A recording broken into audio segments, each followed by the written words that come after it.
झेंडे किचन मध्ये आपले स्वागत आहे। आज आपण तिळगुळाच्या पोळ्या बनवणार आहे। त्यासाठी लागणारे साहित्य: गुळ घेतला आहे मी पावशेर, तीळ पावशेर, शेंगदाण्याचा कूट, बेसन 1 वाटी, सुंठ आणि जायफळ। आता आपण हे सगळं भाजून घेणार आहे।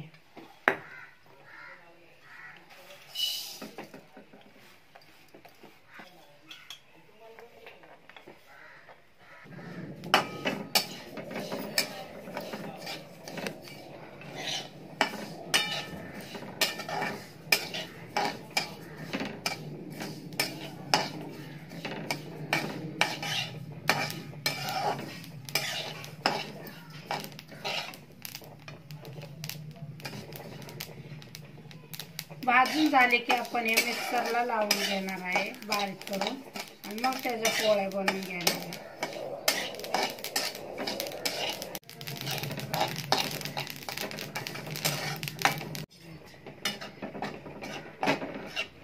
बेसन भी भाजून घ्यायचं आहे आपण।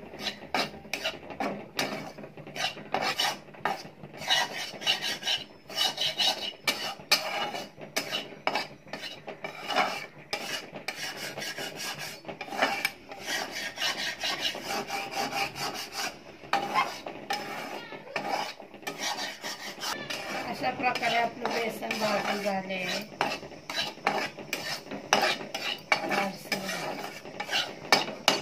तिळगुळाच्या पोळ्या बनवण्यासाठी आपण अशा प्रकारे तीळ, गूळ आणि शेंगदाण्याचा कूट चांगला मिक्सरला बारीक वाटून घेतलाय। अशा प्रकारे आपण यात थोडीशी सुंठ आणि जायफळ बी टाकली आहे।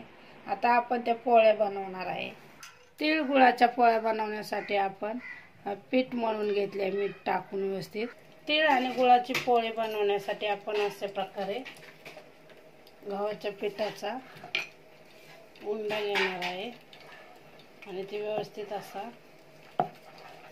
त्याची लाटी बनवून घ्यायची, आणि नंतर तीळ, गूळ आणि शेंगदाण्याचं आपण जे सारण बनवलेलं आहे ते असं व्यवस्थित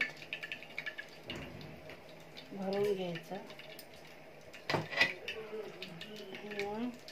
त्याचं आपण असं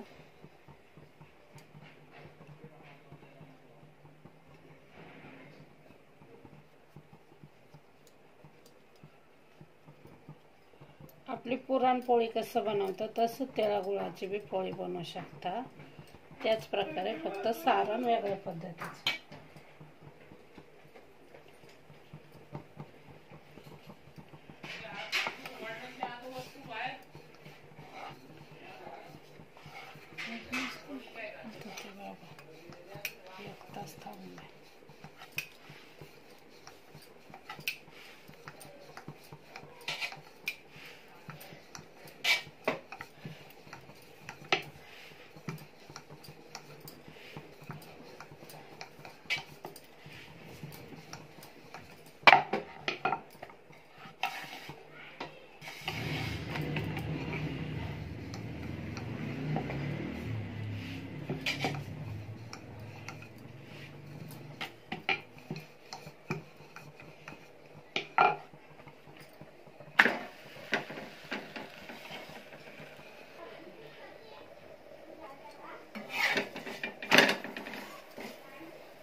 मी हे गावरान गाईचं तूप घेतले आहे, ते मी पोळ्याला लावून घेत आहे।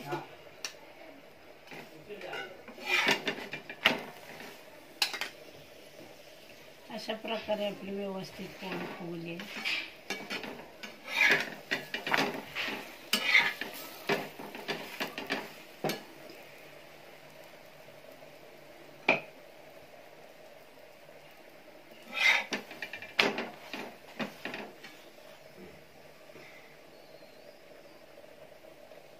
अशा प्रकारे आपले गुळ आणि तिळाची पोळी किती छान झाली आहे, पुरणपोळी वाणीच होती।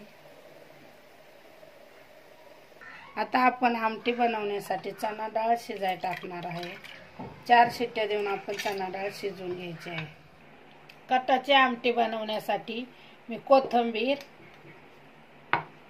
आणि खोबरं आणि अद्रक वाटून घ्यायचे व्यवस्थित बारीक। मसाला करून घ्यायचा व्यवस्थित, मिक्सरला चांगलं बारीक वाटून.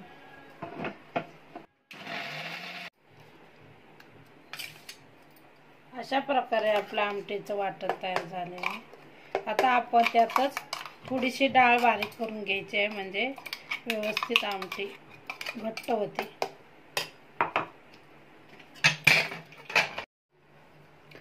अशा प्रकारे आपली आमटीची डाळ शिजून झाली आहे.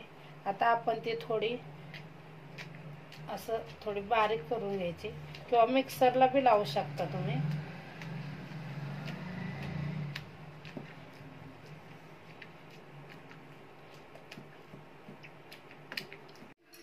कटाची आमटी बनवण्यासाठी आपण 4 चमचे तेल घेतले आहे. आता आपण त्यात 1 चमचा मोहरी, 1 चमचा जिरी,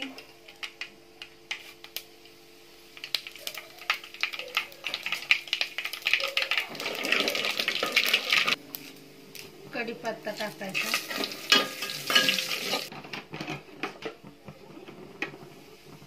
2 चमचे कांदा लसूण मसाला,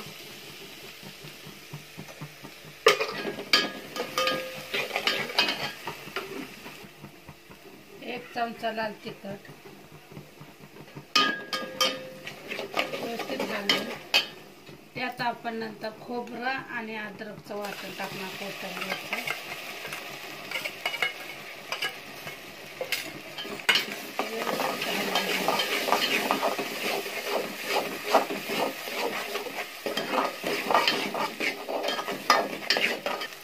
आपण मसाल्याचं पाणी टाकायचं.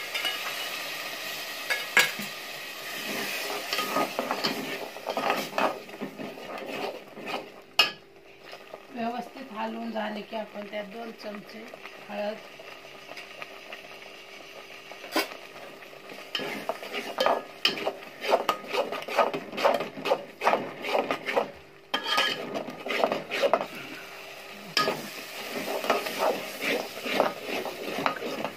व्यवस्थित लाल झाले की आपण हे बारीक असे हरभऱ्याची डाळ व्यवस्थित बारीक करून घ्यायची शिजलेली.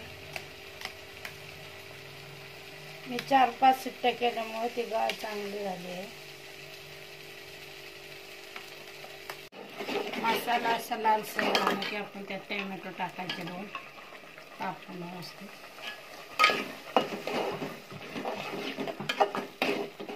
मी आमटीचं शिजवलेलं पाणी गरम त्यात थोडंसं टाकून घेते, टोमॅटो चांगला शिजवून घेते.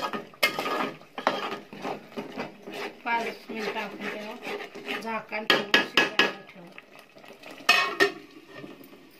प्रकारे आपला व्यवस्थित मसाला झाला आहे. आता आपण त्यात डाळीचं बारीक केलेलं वाटण टाकून घ्यायचं. मी जास्तीची आमटी बनवली त्यामुळे मी जास्त डाळ घातली होती. तुम्हाला जशी पाहिजे तशी तुम्ही बनवू शकता.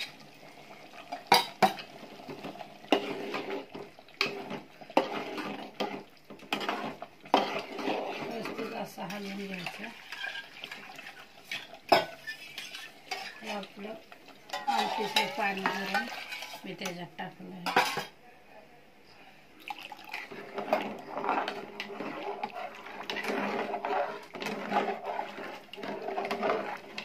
व्यवस्थित हलवून त्यात आपण चवीनुसार मीठ टाकणार आहे.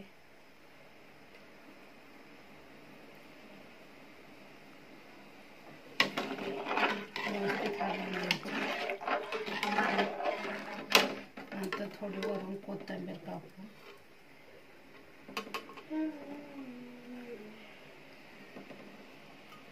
अशा प्रकारे आपली आमटी तयार झाली.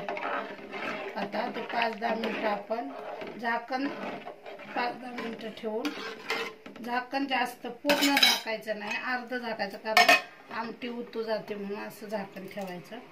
5-10 मिनिटं आपण आता आमटी करून उकळी येईपर्यंत. आपली कटाची आमटी अशा प्रकारे बघा झाली आहे, व्यवस्थित उकळली आहे. आपली आमटी तयार झाली आहे.